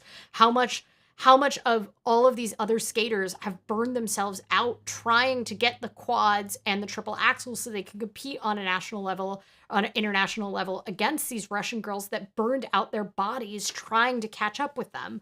How much are there other skaters that have never skated against clean competitors that might have been on the podium consistently if their competitors were clean? It's heartbreaking. Like, for example, the German national team, if they are one more place up in the team competition, they've secured funding for the next 4 years from their country. And because of their current placing, they haven't. Like, there's so many questions. Like Luana Hendricks who's from a very small country, from a federation that doesn't have a lot of funding.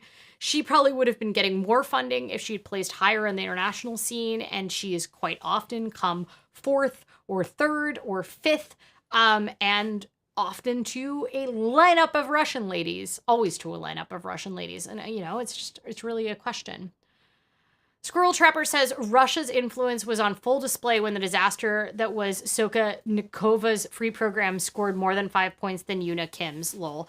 Yeah, oh my God, I don't even want to get into the, judging stuff, because the judging stuff is, I honestly don't know how we fix the judging in this sport. They keep trying, and I don't, someone's getting paid off somewhere. It's very hard. It's hard to have a judged sport. And there's a lot of debates. Yuna Kim, though, beautiful skater, queen. And she also brought a skating revolution to South Korea, and I am so proud of seeing her. Jennifer says, I hope no one turns on her if they take the medals away. That's the question. Given how she's being portrayed in Russia, I originally thought that they were going to try to make her a scapegoat if the medals do get taken away. I will say, based on Eteri's responses to her other skaters that have left her, I mean, if you read Rodchenkov's book, he's talked about how they have sacrificial lambs. They pinned on various other athletes positive tests from higher up athletes as part of the way that they, handled doping and covering up doping. And I think it's very possible that she is a sacrificial lamb. So yeah. Squirrel Trapper says, couldn't they expedite a hair test on Valieva? Probably too much red tape for that to happen. I'm actually not positive that hair tests are technically allowed under WADA protocol. So I'm not 100% sure. Totoro says, I pray these girls aren't also being sexually abused. Same. And I think, sexual abuse in skating has happened. Like the skating coach that I skated at the academy with, after I left that academy in Cincinnati, he ended up being permanently banned from the sport because another skater that I banned by the Professional Skaters Association, the United States Figure Skating Association, permanently, along with Tanya Harding, local celebrity here in Portland, from the sport because of a sexual assault guilty plea deal that he took for sexual assault of a minor, one of the other skaters that I skated with. And is David Lowery. He has coached a lot of great Olympic medalists. And this is David Lowery. It's open. You can Google David Lowery and PSA ban. And he coached quite a few of the skaters that I deeply love, including Scott Hamilton, and other skaters that have been banned from the sport, like Callahan. And sexual abuse in skating is well known. I really pray that it's not happening to these girls. So, I do think that we might be at a tipping point in this sport. We've needed to talk about abuse and training methods. I'm really worried that the Band-Aid they're going to slap on this is they're just going to raise the senior competing age to 16 and be like, everything's fixed now. And I'm like, you're not fixing the underlying problems. It might help, but Patrick says the IOC was compromised. Yes. So another thing that happened is during the sport court. It's technically called the Court for Sport Arbitration, but I think sport court is a way better name. But during the sport court hearing, apparently an IOC official was the hearing is supposed to be totally closed, especially because she's a minor, but they're secretive anyway. Apparently an IOC official sent a recording of one of the videos played in the hearing to everybody while they were in the hearing. And I'm really wondering if that was linked to, like, is the IOC compromised? Because Russia has a ton of influence in the IOC. And, like, was that meant to essentially get a mistrial? Like, it seems entirely possible because it's not supposed to be leaked. Why would the IOC do that? Well, if there's someone in that's going to do that. Totoro says, I mean, advocate for her in the way of giving her emotional support and protection for her coaches. I also pray she gets the support she needs once she's at home. I worry about mental health after this. I'm terrified for her mental health. She looks gutted. She just was at practice, like, not landing jumps that are normally very consistent for her and crying at the boards to her coaches that were just laughing. And they're all kind of carrying on as though everything's normal. So what's the name of the book? It's called The Rodchenkov Affair. It's an interesting book. It's definitely written, but it is worth reading. But if you haven't seen it, the Icarus documentary, Academy Award winning, you can find it on Netflix. And it is all about the Sochi scandal.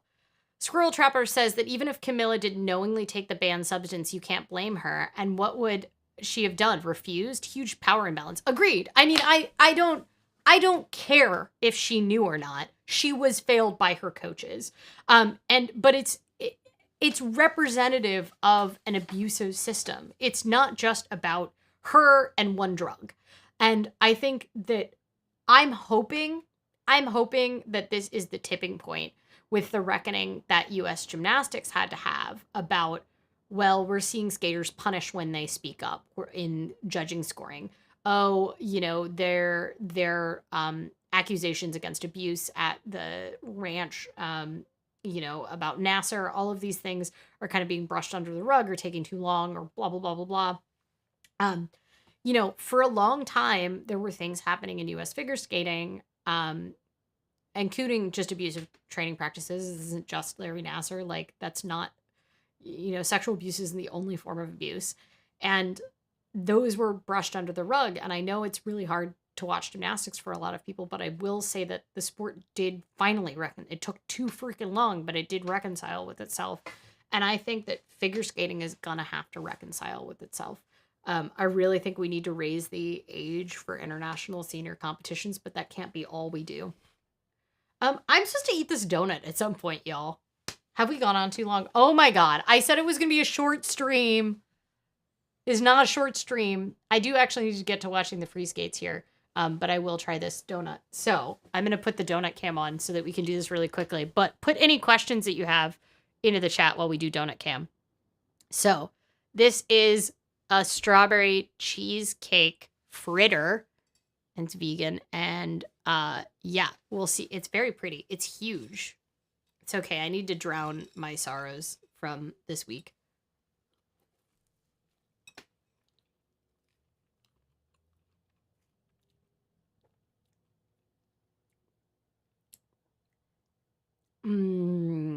It's so good.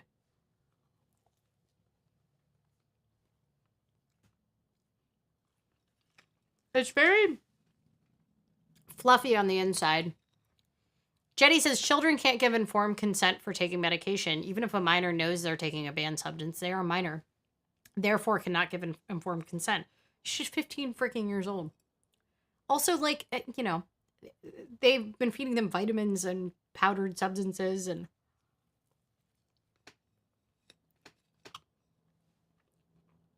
Squirrel Trapper talked about the accusations from one of her other former students. I bet Eteri that one of her students accused Eteri of putting her in a trash can until the end of the day because she refused to keep practicing and said trash belongs in the trash. I'm 0% surprised. Also, the skater actually came out and said that. No, it wasn't Zenyas. It was a different skater. Can't remember who it was now. She's had so many teenage girls, it's like impossible to remember them all because also like some of them break and before they even get to the top levels. Anyway, I totally believe that having seen these Soviet coaching methods in person.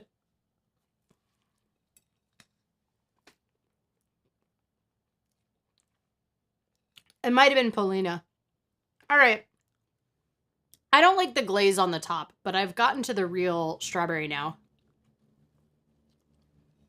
Wait. We didn't play the donut song. Donut song.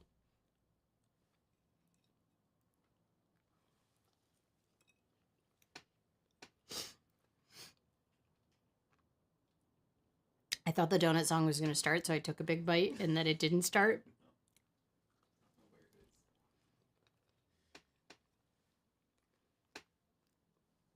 Zenyas' horror story is being dragged on the ice after falling. I believe that as well.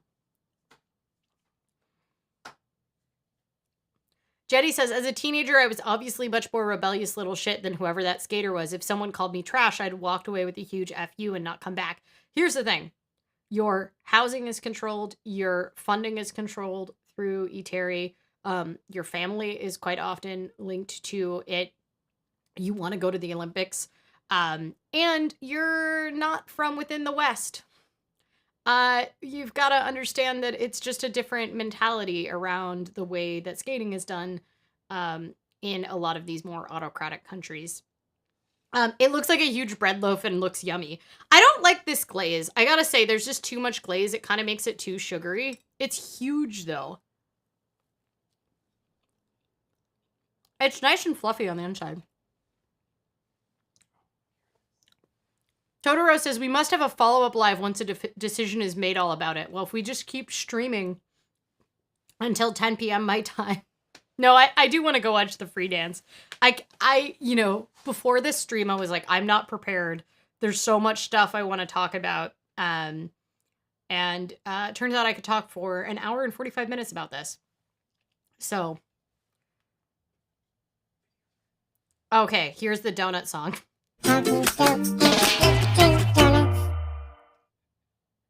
I like how I'm not even talking dough, although it really all does come down to dough, so.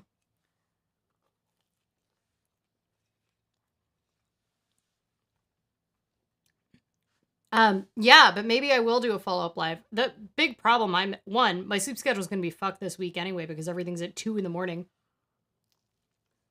on the Olympics, but the other problem that I'm going to have is that all I can think about is a scandal. I'm very interested to see. I really think they're going to get out of it. And I think they're going to let her skate, and I think it's going to destroy the sport. There's people that are calling for... I'm finally overheating in the skating jacket. There's people that are calling for other skating federations, skaters, to refuse to skate if she's allowed to do it. I think they're going to use the fact that she's a minor. They're going to claim that, you know, there was some sort of cross-contamination with some of their medication she's taking. I don't know. Russia has literally already been found out to be faking doctor's papers with a fake hospital for therapeutic use authorizations. So I don't believe they'll do anything they can. I don't think she should skate for her own mental health. Like, I don't think it's fair to let her skate anyway, but I think she's going to go out and have a disaster of a performance because this has like clearly been the hardest week of her life. Yeah, I do think she'll be allowed to skate too, and it'll change the sport. I agree. I hope not, though. Patrick asked if this is dinner. I mean, it's not supposed to be, but it's so big that it kind of looks like it might be dinner.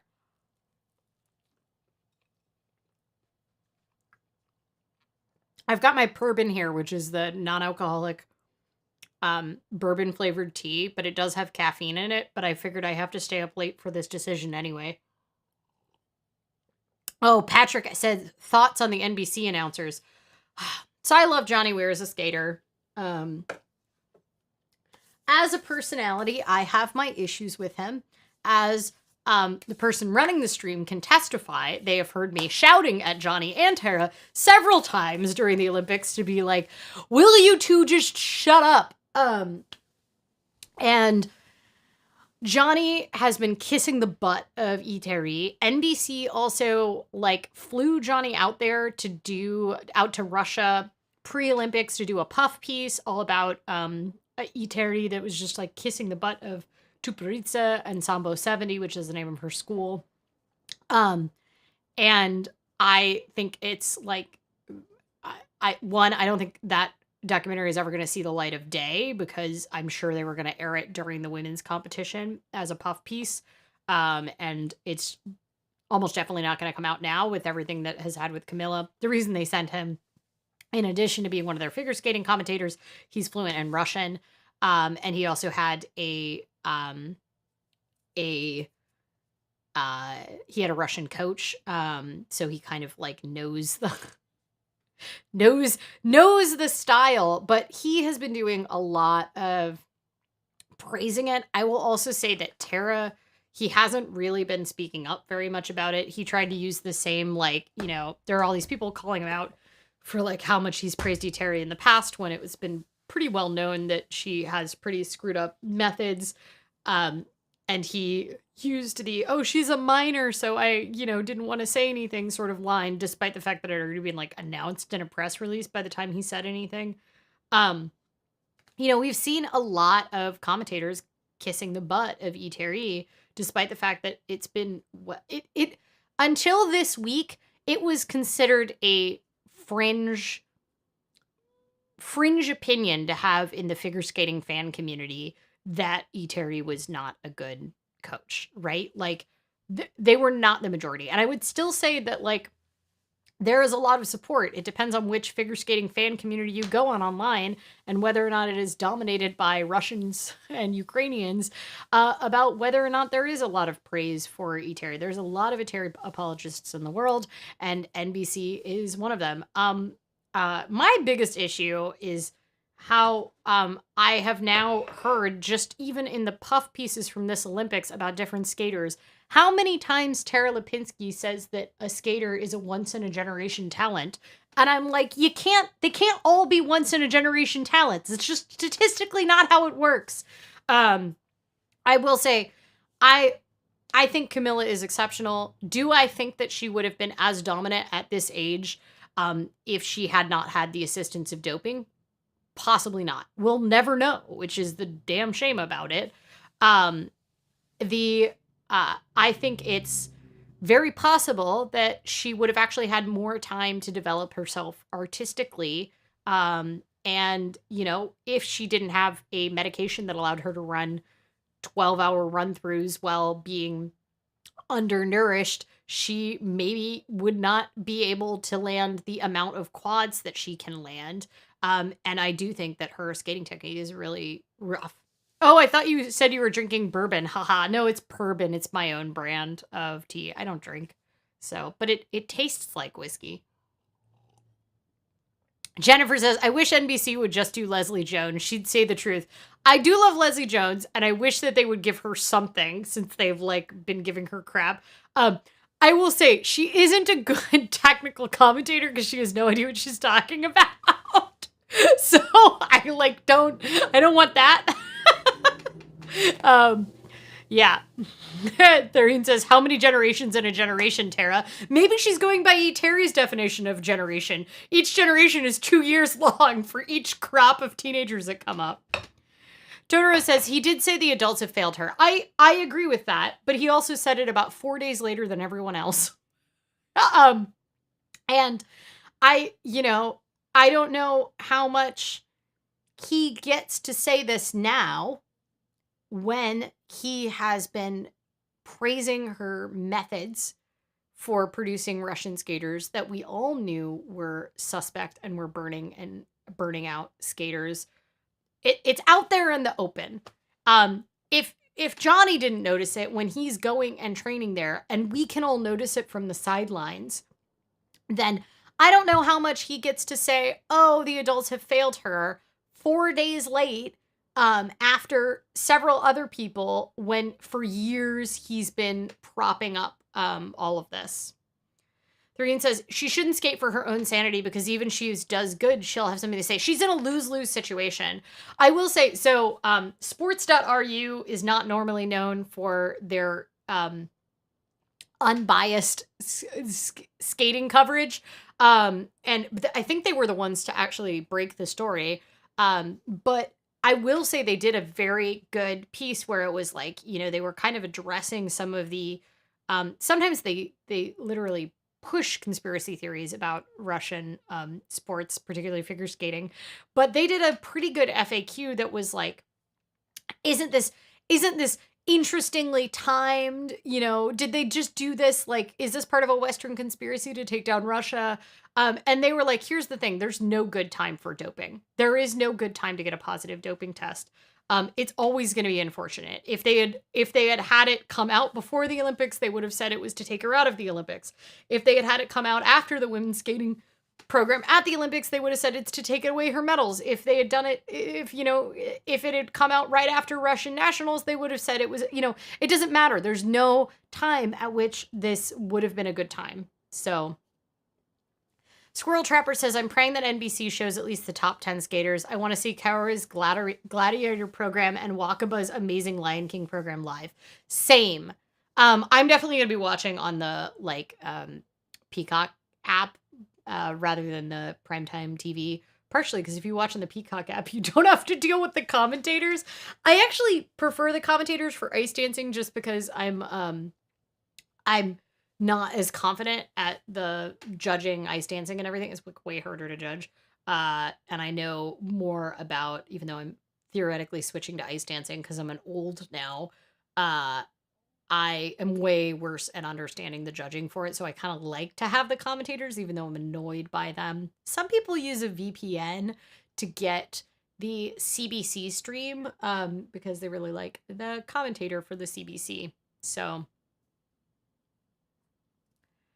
Fuzzbubble says the NBC Sports Apple TV app is good too. Oh, interesting. I can't use that one. Right. Because you have to have a cable subscription to do it. I was able to finally pay for Peacock, which was $5, rather than like the NBC app. You have to put in your cable provider, even though NBC is broadcast, and it's very annoying. And I don't have cable. I don't have broadcast TV. So, Jenny says, poor kid, I didn't know any of this because I don't follow the Olympics or sports at all. And now I just want to gather this child into my arms and keep her safe. Same. I mean, there's a lot of us and we're just like, can someone please go check on her? We're very worried and we're not getting a lot. And just watching the practices is heartbreaking. She just like cried. And also her teammate also was crying in practice yesterday. I'm trying to find the... Oh, yeah, this is someone said, someone on the figure skating Reddit said, oh, this is a Slavic hug. It's not, but this is her coach trying to console her when she's crying. And it looks not very convincing, but someone was like, oh, that's just because she's Russian. That's how we hug. All right.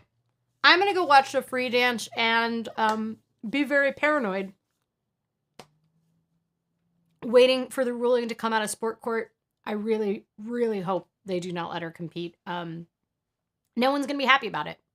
The other problem, too, is that the other skaters, if they medal, everybody's going to be like, oh, it's because Kamila wasn't there if she isn't in. So it's a lose-lose for everyone. It's just a really, really tragic thing to happen to this sport. These Olympics suck. I got to say, like, it's just been a lot of really hard things. Yeah. Fuzzbubble says, I grew up in Buffalo, New York, and everyone would watch Olympics on the Canadian channels back in the 90s. See, in the 90s, I liked Dick Button. He was one of my favorite commentators. Dick Button and Peggy Fleming were the commentators in the 90s for at least the U.S. channels. And I loved them. They were just delightful. So, Tara and Johnny. I love Johnny's outfits. I love his skating. I love Tara's outfits mostly. I did not love her skating, really. and they annoy me most of the time. But I really think that they're complicit in the propping this up. Therian says, would it have been better if the Olympics was delayed? Honestly, I don't think so, because frankly, Kamila might have already been burnt out by then. No, I think we have to have this reckoning in the sport. I mean, these Olympics have sucked not as much because of COVID, but because of things that have been building in the sport for years and years and years and years. And I'm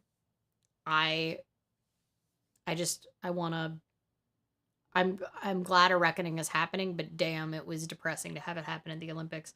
I just want to watch cute kids have their, skate beautifully and have their little Olympic moments and we cry, or like the person who came in 5th last year, he gets his gold medal. I mean, Nathan Chen was like the most heartwarming thing.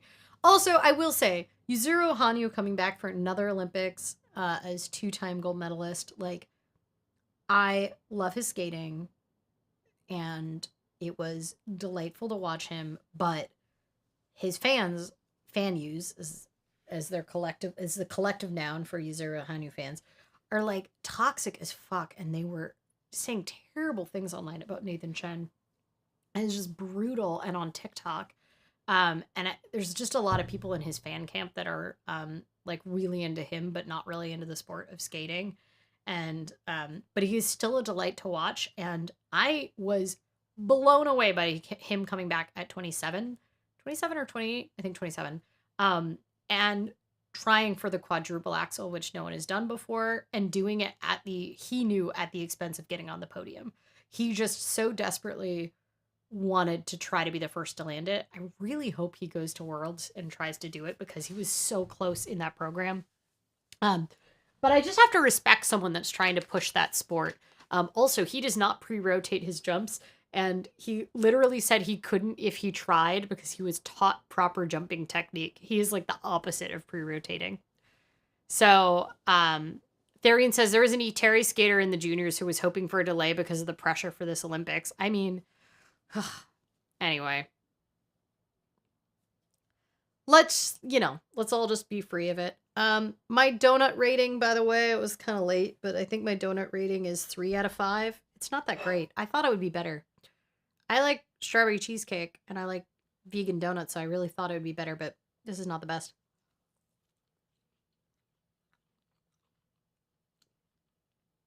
All right. Thank you all for joining.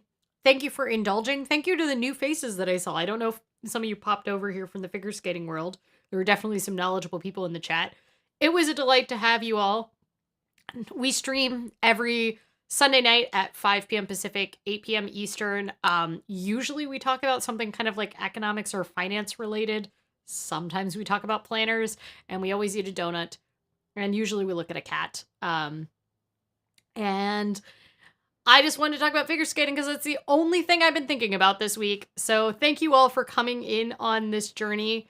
And I hope you have a fantastic week, and it is as good as Nathan Chen winning an Olympic gold medal, and nothing like Kamila testing positive for a heart drug.